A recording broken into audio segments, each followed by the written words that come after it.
¿Qué tal? ¿Cómo va? Quiero que pienses en esa sensación que se genera cuando te quedaste mirando el motor de un auto o de una máquina grande o desconocida. Abrís el capot y ves ese montón de cables, mangueras, el agua refrigerante, el aceite, un quilombo que parece imposible de entender si no te dedicas a eso.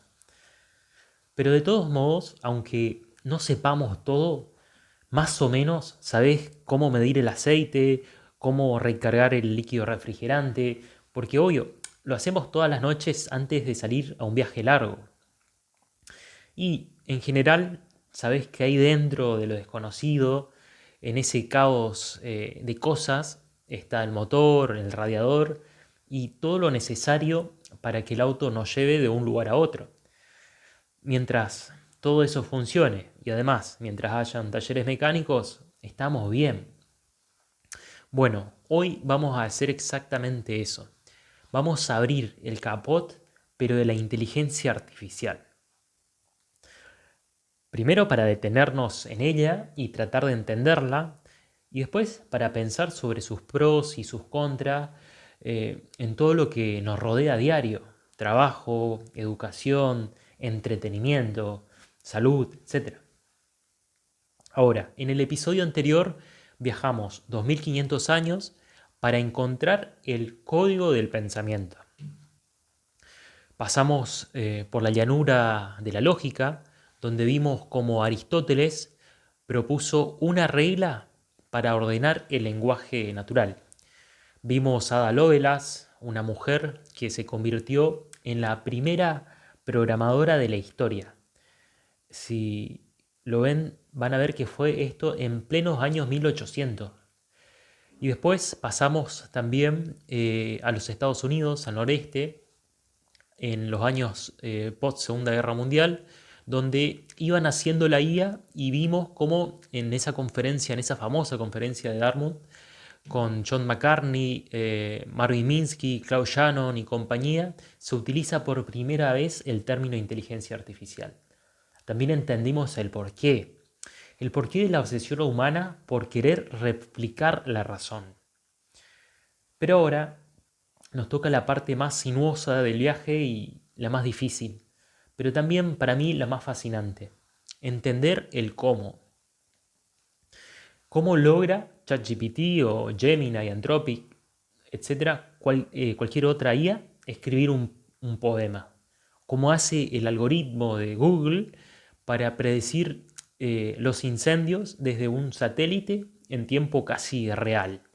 ¿O cómo funciona ese lenguaje que se presenta como reemplazo de nuestras terapias o de nuestras sesiones con psicólogos y no con cualquier psicólogo, sino con un humano que se formó toda la vida para ello?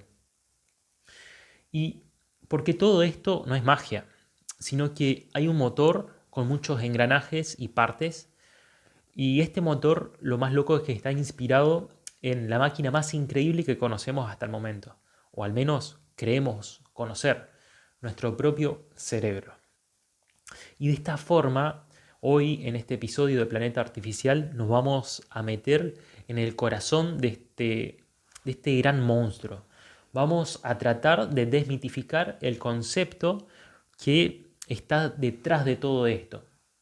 Seguro ya lo oíste por ahí, y es el de redes neuronales.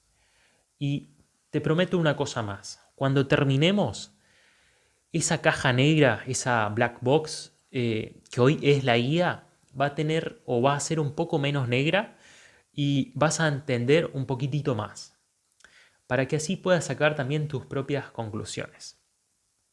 Así que, dicho esto, largamos nuestra misión de hoy, de nuestro episodio número 3, el despertar de las redes, el despertar de las redes neuronales. Así que, dicho esto, me presento, soy Karu y bienvenido a mi podcast. Apoyame suscribiéndote, dale me gusta al episodio y abrochate los cinturones que despegamos. ¡Vamos!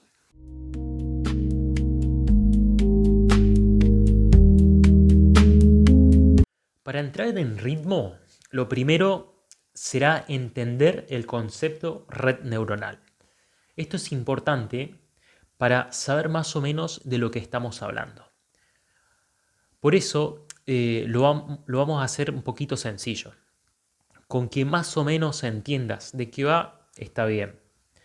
Pero para entender una red neuronal, primero quiero que te olvides por un segundo de las computadoras y de toda definición ingenieril y técnica. Pensemos en algo mucho más humano, mucho más sencillo y simple, algo del día a día y es algo que todos conocemos y obviamente nos encanta. Estoy hablando de un chisme o de un rumor, pensemos en eso. Ahora, imagínate que estamos en un pueblo chico, por ejemplo, no sé, en el interior de Entre Ríos, estamos en la ciudad de La Paz. Yo voy un fin de semana, vuelvo al pueblo porque durante la semana no vivo ahí, y un sábado por la tarde salgo de comprar unas bebidas en una de las vinotecas de ahí. Y en una de las esquinas de ahí de La Paz me cruzo a dos amigos, que son de la infancia y no los veía hace mucho. Después de abrazarlos y saludarlos, le pregunté también cómo estaban y en esa conversación le tiro un chisme. Che, me parece que vi a Marquitos ayer comprando 2 pasajes a Brasil y no era con la novia. Ahora, yo soy la primera neurona de entrada. Recibió una información inicial, que fue lo que pasó, lo que vi con mis propios ojos, y mis dos amigos son la siguiente capa de neuronas. Entonces, cada uno de ellos toma mi chisme, lo procesa con sus propias informaciones y sus propios sesgos. Uno va a decir, pero a Marquitos yo lo vi el otro día peleándose con la novia. Y le da un peso, le da un plus a mi rumor. De alguna manera lo exagera. Este, que es más chusma, le da más importancia, le pone condimento, le pone chimi. Ahora, el otro, que es más amigos de Marcos o menos chusma, duda un poco más de lo que escuchó. Pero bueno, después, de todas formas, cada uno de ellos corre y se lo cuenta a otros 3 amigos. Y esos 3 amigos a otros 5. En cuestión de minutos, el chisme ya no es el original, sino que se transformó y se ramificó por todo el pueblo. Ya lo saben todos. La red de alguna manera se activó. Y al final del recorrido, el domingo por la tarde, en la otra punta del pueblo, la última persona, que sería la neurona de salida, llega a una conclusión. Marquitos se escapa a Brasil con la compañera de trabajo para tener un ascenso de puesto. Ahora, ¿es la verdad? Probablemente no, pero es la predicción más probable que la red pudo construir con sus sesgos y formas. Bueno, una red neuronal artificial hace exactamente eso, pero a una velocidad que no podemos ni ver. La inteligencia nace de la conexión, de que el chisme viaje. Y esta idea de imitar el cerebro no es nueva. Eh, Tampoco nació en Dartmouth en 1956, como vimos en el episodio anterior, ahí cuando nacía el término IA, sino que tenemos que volver a hacer una parada en el tiempo justo antes de esa reunión. Tenemos que ir hasta 1943, en plena Segunda Guerra Mundial, pero mantengámonos ahí en los Estados Unidos. Mientras, por ejemplo, en Inglaterra estaba Alan Turing, ya en carrera con su máquina descifrando los códigos nazis en esta máquina de la Enigma. Y por si lo quieren ver, esta es la máquina, la de la película El Código Enigma, se la voy a dejar en la descripción, que es con la que le ganan a los alemanes la Segunda Guerra Mundial. Y la recomiendo porque está buenísima y está acá en YouTube, es obligatoria verla. Pero bueno, en ese ambiente de guerra, pero en América, mantengámonos en América, un neurofisiólogo yankee llamado Warren McClough y un pibe matemático, genio para ese momento, Walter Pitts, quien tenía en 1943 solamente 20 años. Esos dos publicaron un paper que fue una novedad en una revista de biofísica matemática de esa época. Lo voy a leer porque se llamaba Un cálculo lógico de las ideas inmanentes en la actividad nerviosa. Ahí en esa publicación contaban cómo crearon el primer modelo matemático de una neurona. Una versión súper simple de sí o no, de se activa o no se activa, pero fue la primera vez que alguien dijo, che, el pensamiento se puede escribir con matemáticas, con números. Estos dos, ellos pusieron la primera piedra, el primer ladrillo conceptual. Porque hasta ese momento pensar en replicar el pensamiento era cosa de filósofos o de escritores de ciencia ficción. Estos dos, McCloud y Pitts, el chico de 20 años, lo convirtieron en un problema de ingeniería. Crearon así la base para entender cómo funciona una neurona artificial. Y bueno, así de esta forma, de esta manera, el chisme sobre Marquitos que vimos podría viajar con números en una red. Ahora, con esa primera piedra en la mano que nos llevamos de nuestra primera parada, nos toca avanzar hacia entender la parte más interesante. Cómo esta red que vimos, aprende, esta red chismosa aprende. Y con eso damos paso al segundo bloque.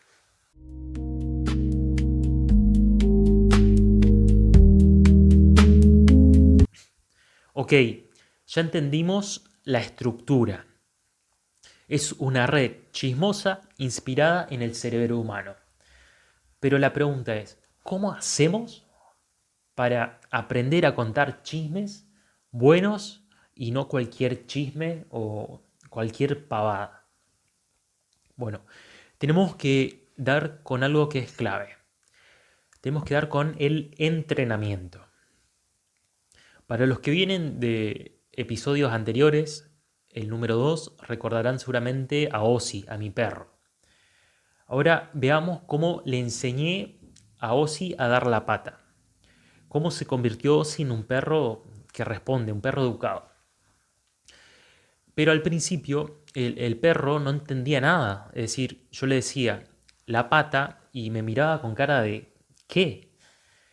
Después, a medida que avanza el entrenamiento, le agarrás la patita, le levantás, le decís muy bien y le das un premio, le das comida. Repetís eso 1000 veces y en su cerebro se van fortaleciendo conexiones neuronales con la manera de dar la pata. Ahora, la conexión entre el sonido pata y la acción de mostrarle, de levantarle la patita, se vuelve más fuerte. Hasta que un día le mostrás solamente la mano y él ya sabe, ya aprendió de alguna manera. Los animales, como los humanos, aprendemos así, por entrenamiento, por repetición. Bueno, una red neuronal artificial aprende de una forma muy parecida, pero en vez de premios, trabaja con errores. Imagínate que le mostramos a una IA, a una red neuronal, una foto de un carpincho y le preguntamos, ¿esto es un carpincho? Y la primera vez la red que no sabe nada tira una respuesta al azar. No, es una paloma, aprovechando que tengo el libro de Harari acá. Entonces, nosotros, los entrenadores, le decimos mal. Es un carpincho. Ese mal es una señal de error. Y acá pasa lo que sería la magia. La red toma esa señal y la manda para atrás en sus diferentes capas. Es un proceso que se llama retroprogramación. Y la idea matemática de esto existe también desde los años 70, pero fueron tres tipos a los que hoy se los conoce o se los llama como los padrinos de la inteligencia artificial. Estoy hablando de Geoffrey Hinton, de quien se habló mucho últimamente también, porque justamente se fue de Google para poder hablar con más libertad de los peligros de la inteligencia artificial. También ganó en 2018 el premio Turing, que es como el Nobel de la computación, con dos más que vamos a ver a continuación. Y recientemente, el año 2024, ganó el Nobel, pero de la física. Los otros dos a lo que me refería eran Jan LeCun, que hoy es quien está detrás de la IA en Meta, o sea, Facebook, y Joshua Bengio, que es un académico de Canadá. Bueno, estos tipos hace 30 años, en pleno 80, 90, con la reprogramación, como vimos, lograron que las redes puedan aprender de sus errores y aprenden de una forma eficiente, incluso si esta red tenía muchísimas capas. ¿Por qué? Porque la perfeccionaron y demostraron que podía servir para entrenar redes mucho más profundas. De alguna manera, con muchísimo más datos y muchísimo más chips, pudieron lograr esto. Ahora, su reconocimiento masivo es muy reciente, pero su laburo, todo el trabajo y las publicaciones que hicieron es la base de todo lo que vemos hoy. Entonces, cada neurona que participó en el error, en ese mal que le dijimos, ajusta un poquitito su peso y le volvemos a mostrar después una foto y quizás ahora dice, no, esto es un castor gigante. Y de vuelta, mal, es un carpincho y otra vez el error viaja para atrás. Repetimos esto millones de veces con millones de fotos y en cada, en cada ciclo o en cada repetición la red se va afinando hasta que un día le mostrás ahora sí una foto de un carpincho que nunca vio y te dice con 99,9% de certeza esto es un carpincho. Bueno, lo importante de esto es entender que o comprender que la red neuronal no es que entienda que es un carpincho. No sabe que toma mate o que en Nordelta lo detestan, o que por ejemplo en Colombia o países de Centroamérica lo llaman también capibara. No le interesa saber eso, sino solo le importa reconocer el patrón y lo puede hacer porque aprende a reconocer el patrón matemático de alguna manera. Obviamente esto es una simplificación, sepan disculpar los que saben y los que más o menos fueron cazando la idea, pero más o menos así funciona una red neuronal, así aprende. Bien, ahora que tenemos un poco de idea de cómo aprende, en el próximo bloque nos ponemos un poco más finos y vemos los problemas que pueden aparecer mientras este aprendizaje se va generando, mientras se van ajustando. Así que pasamos al siguiente bloque.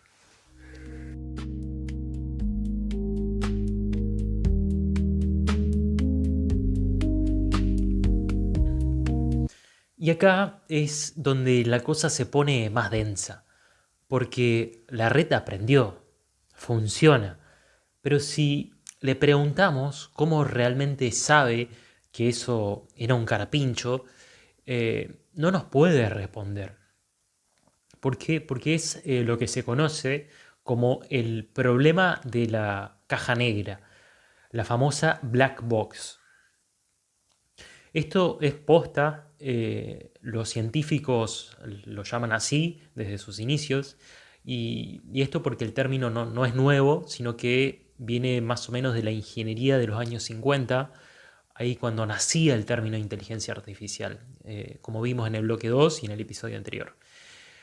El término black box se utilizaba para describir cualquier sistema complejo del que solo se conoce las entradas y las salidas, pero el proceso interno, es decir, por un lado le metes una manzana con la mano y por el otro lado sale el licuado listo en un vaso. El proceso del medio, cortar, primero lavar, cortar la manzana, triturarla, servirla, todo ese proceso, esa caja negra es porque no sabemos cómo fue. Y eso hoy se aplica perfectamente a las redes neuronales. Sería de alguna manera como un sommelier experto a quien le das un vino en una copa y te dice, esto es un Malbec de 2018, de Luján de Cuyo, de una viña a más de 1000 metros. El tipo tiene un paladar hasta envidiable, impresionante, pero si le preguntas que te describa el proceso exacto en su cerebro, y seguramente no va a poder. ¿Por qué no va a poder? Y porque es intuición. es ser de ahí, ser cuyano, tener el don, tener el gusto para eso. Es el resultado seguramente también de haber probado millones de vinos, es su experiencia. Eh, y ahí su cerebro creó un patrón, pero no lo puede desmenuzar por partes, valga la redundancia. Y con las redes neuronales pasa lo mismo. La receta para reconocer al carpincho está distribuida en los pesos de millones de conexiones. Y esos pesos, te vas a preguntar, ¿cuánto pesan de verdad?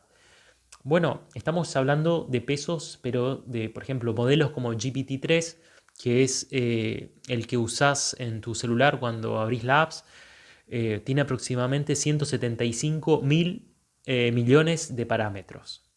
Y se rumorea que los modelos nuevos, como GPT-4 o los de Gemini 2.5, tienen más de 1 billón, con B larga, es decir, 1 millón de millones de perillas que se ajustaron y se van ajustando mediante los entrenamientos. Y se ajustan casi solas.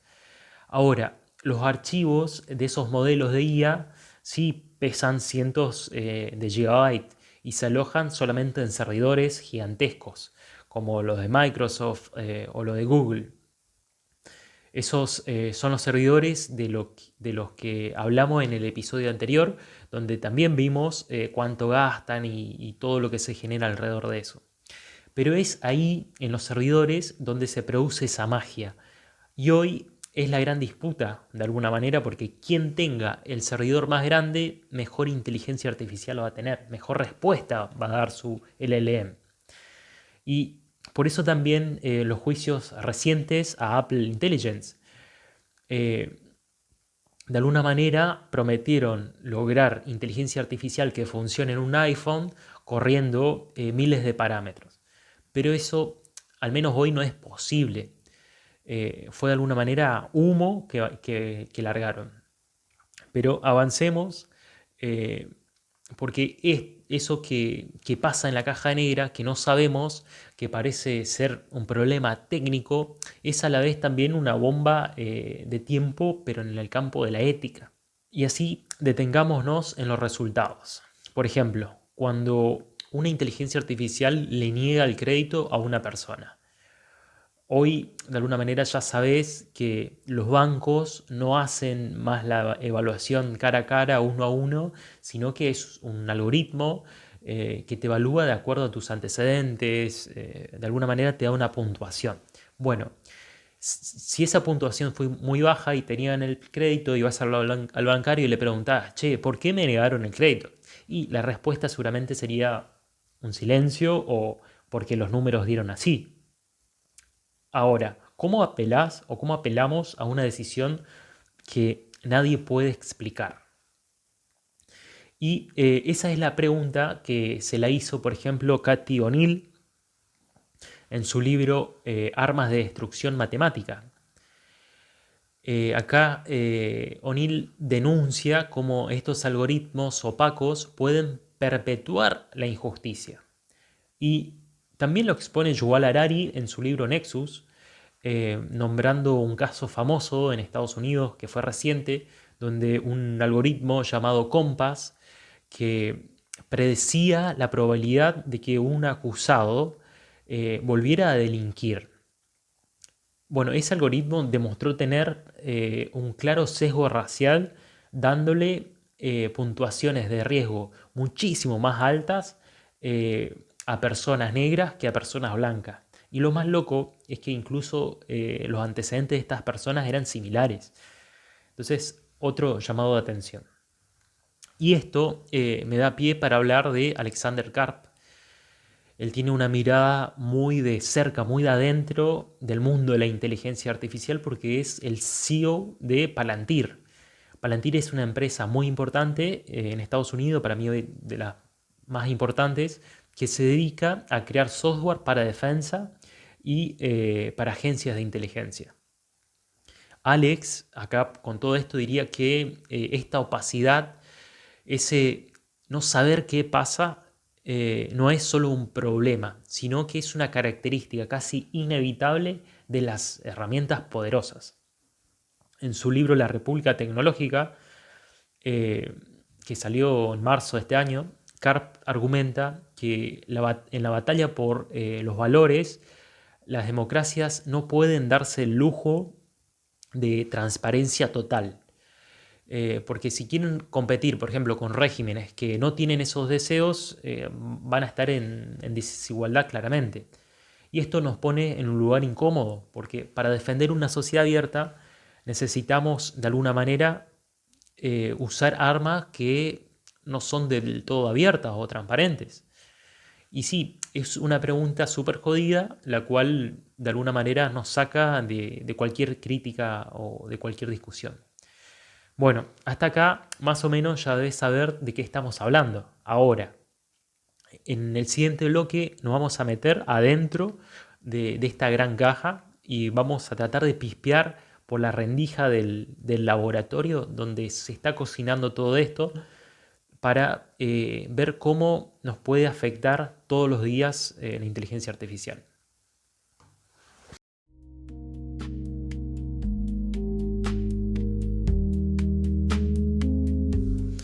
Y esta caja negra ya no es ciencia ficción.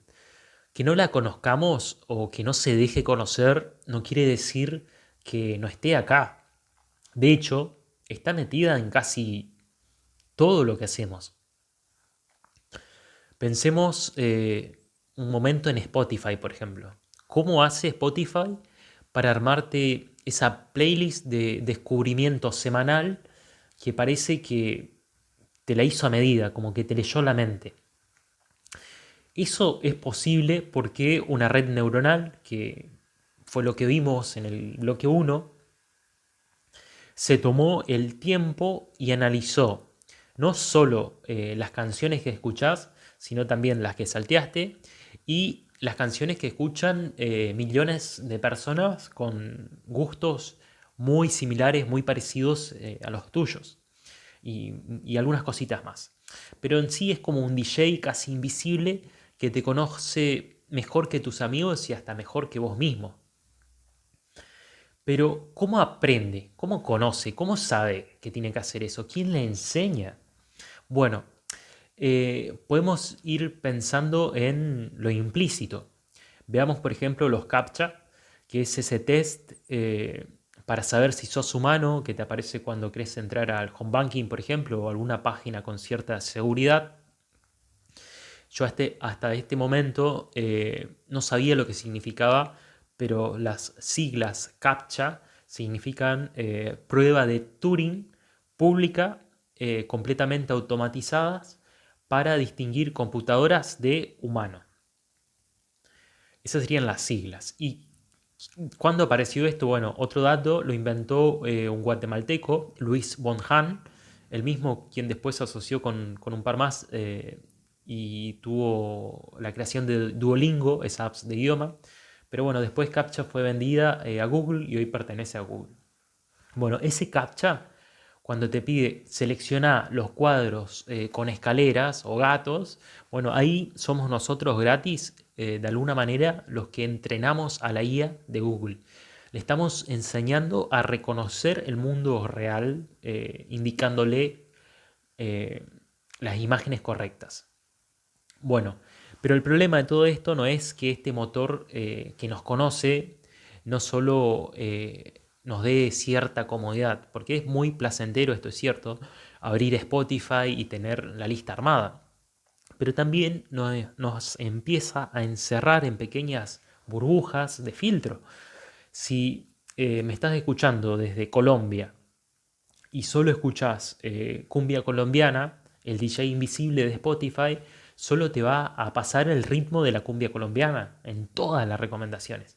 Cada vez más específico, cada vez más enfrascado. No sé qué pensás de esto, pero déjame tu comentario, me interesa saber.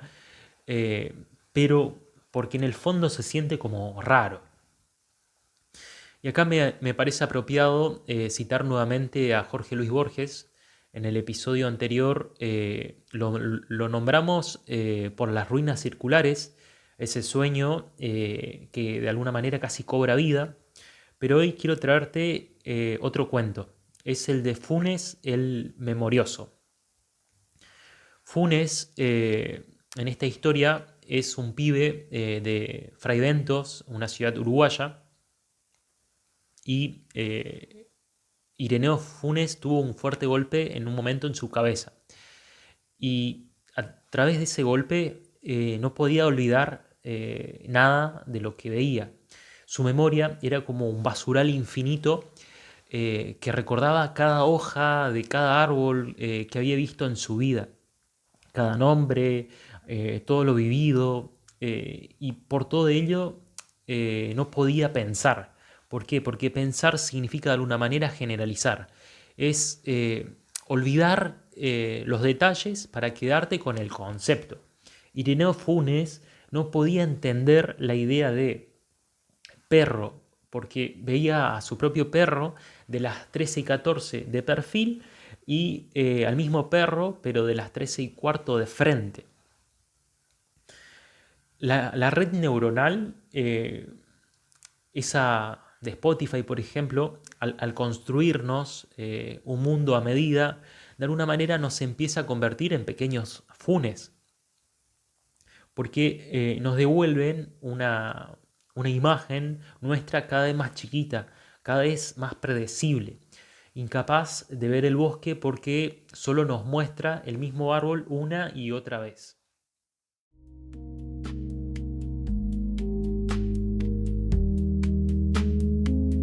Y de esta forma ya abrimos el capot. Sabemos medir el aceite y más o menos reconocemos las bujías de la inteligencia artificial. Ahora la pregunta es, ¿qué hacemos con todo esto, con todo lo aprendido?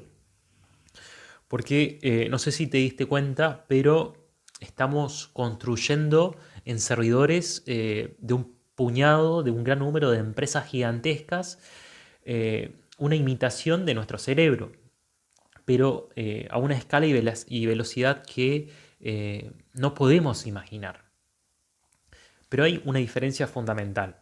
Quiero hacer un parate. Nosotros, con suerte, aprendemos con conciencia, con intención. La red neuronal que vimos solo optimiza un resultado.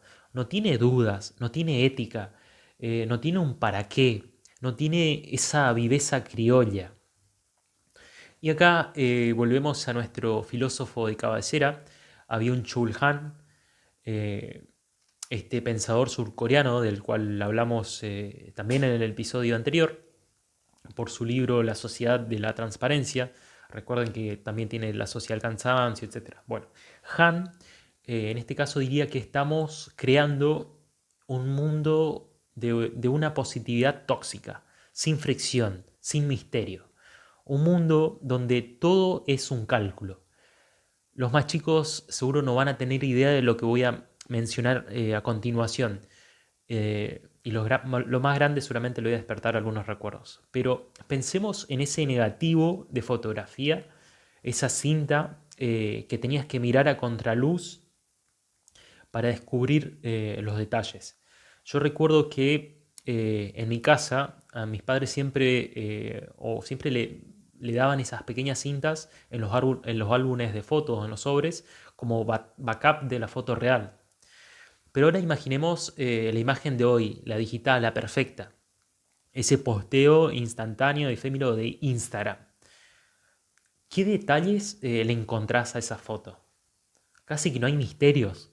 Se perdió de alguna manera lo que dice Han, la búsqueda. Es algo sin detalle y el poco que tenía se fue con el filtro que te mejoró la piel.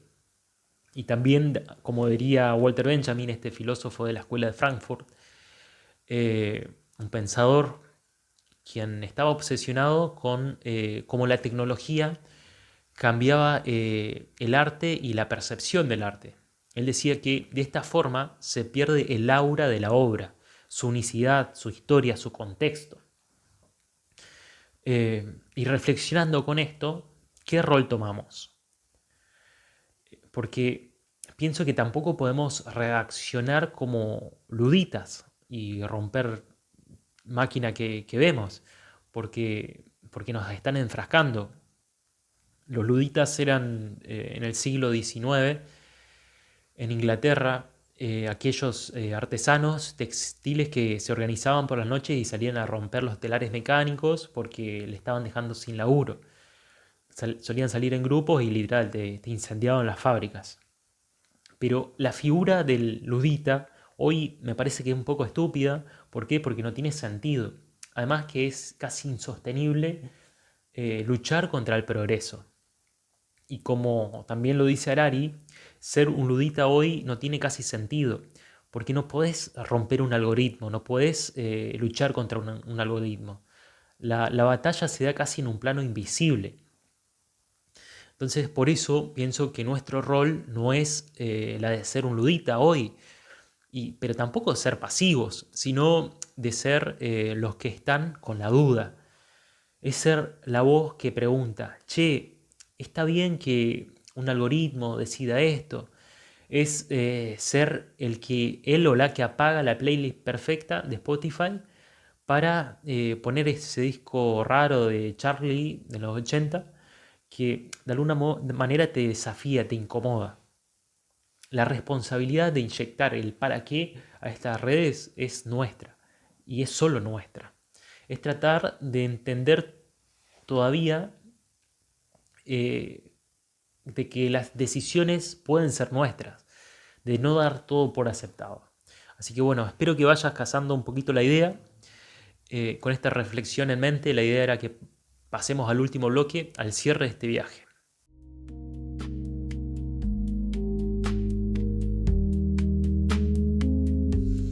Y ahora sí, llegamos al final de un viaje denso, lo sé, desde que abrimos el capot hasta la escapada al pueblo donde nos metimos con los chismes, los carpinchos, lo trajimos a Ozzy y hasta incluso con el sommelier de Cuyo.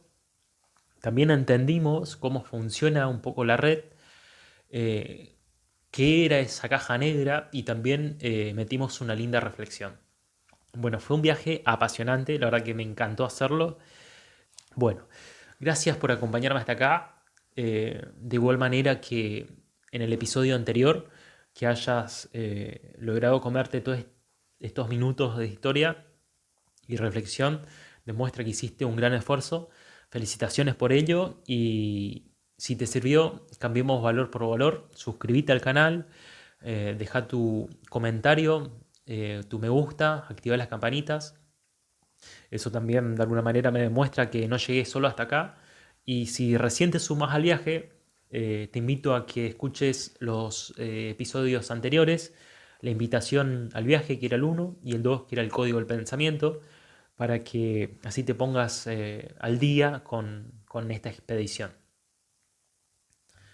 Ahora sí, te invito a que sigas siendo parte de esta tribu. Suscríbete, unite a la comunidad, compartí tus ideas y te dejo una última misión.